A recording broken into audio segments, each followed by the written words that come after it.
Elle en a fait sa force. Il y a 15 ans, Valérie a été amputée de la jambe gauche. Cela ne l'a pas empêchée d'élever ses 3 enfants et de vivre pleinement.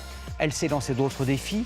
À Paris, elle a participé à un défilé de lingerie et à une course jusqu'au sommet de la tour Montparnasse, 118 étages.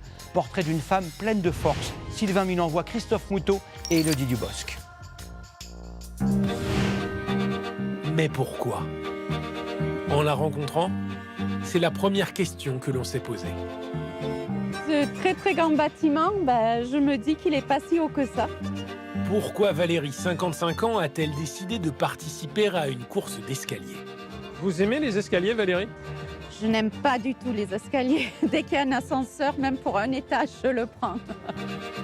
Alors pourquoi un samedi matin, à l'heure de la grasse matinée, C'est parti, Valérie. Valérie, amputée de la jambe gauche, part-elle gravir les 1306 marches de la tour Montparnasse?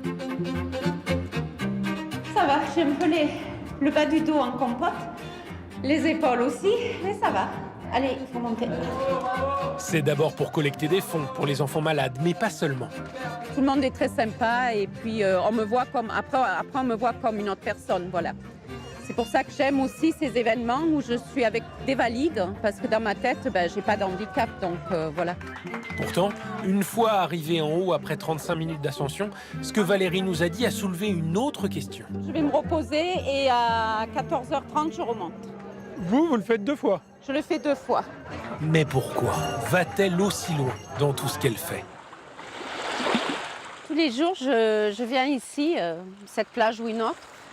Pour moi, la mer, c'est la plus belle chose, en fait.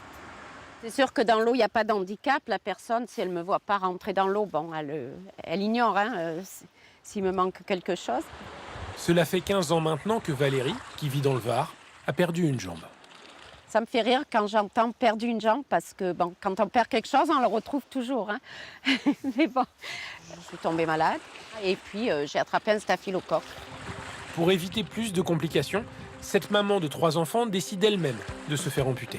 Je pense qu'à quelque part aussi, j'avais promis à mes enfants que je serais mieux qu'avant. Elle reprend sa vie de femme au foyer et pour sa rééducation, elle multiplie les activités sportives. Ah, m'énerve ça. C'est une battante. Et pour faire du sport et tous les sports, il faut aimer les défis. C'est une façon de rebondir différemment, comme ce dimanche de septembre, dans un appartement de la rue de Rivoli, à Paris. Qui doit se faire coiffer? Alors, tresse, c'est un peu des mèches. Valérie va participer à un défilé de mode décomplexé, sans jugement sur les critères de beauté. Ces hommes, ces femmes existent, mais ils ne sont pas représentés dans les médias. C'est pour ça que Valérie, en fait, elle a toute sa place avec nous.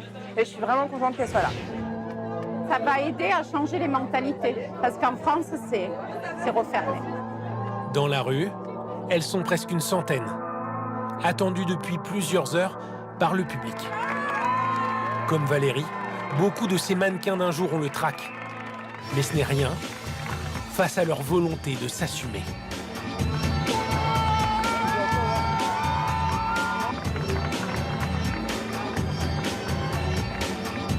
C'est bien parce que ça ouvre les esprits sur toute forme de morphologie ou de handicap ou peu importe quoi.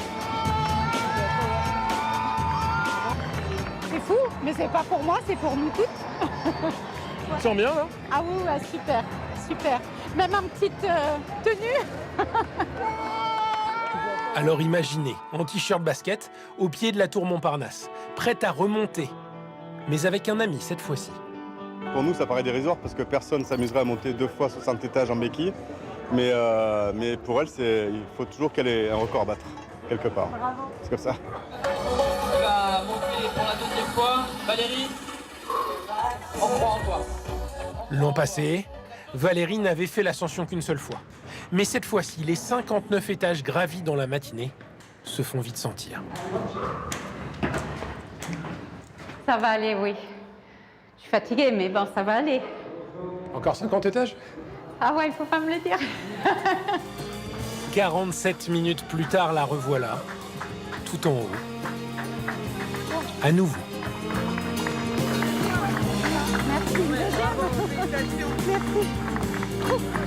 J'ai une très belle vie, je la changerai pour rien au monde. Demain, on me dirait on te donne une vraie jambe, mais je la veux pas, la vraie jambe. Je vais en faire quoi déjà? Et puis, non, je la veux pas. Bonsoir ma chère Evelyne. Bonsoir Gilles. Je vous ai demandé juste avant le journal de résumer en un mot votre météo pour demain. Vous m'avez dit bof. Oui, bof, ça veut dire plus ou moins, coup-ci, coup-ça, et ça sera ça.